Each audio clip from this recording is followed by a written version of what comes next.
যামিনী রায়ের কাজ দিয়েই সাজানো হচ্ছে এই চত্বর বা মেলা প্রাঙ্গণ। একটা গাছের ডেকোরেশন হচ্ছে, যেটা আমরা ছোট ছোট কালারফুল দড়ি দিয়ে কিছু ফিগারেটিভ দিয়ে সেটা ডেকোরেশন করছি।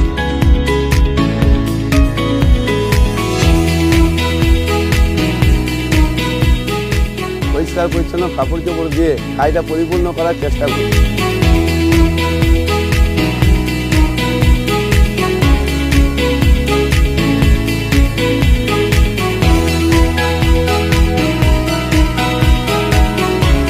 কৃষ্ণমোড় মেলার যে এলইডিগুলো বসছে সেগুলোর কাজ করছি। সারা রাত ধরে আজকে কাজ চলছে। আজকে কাজ শেষ করতে হবে, কালকে আমাদের মেলার উদ্বোধন।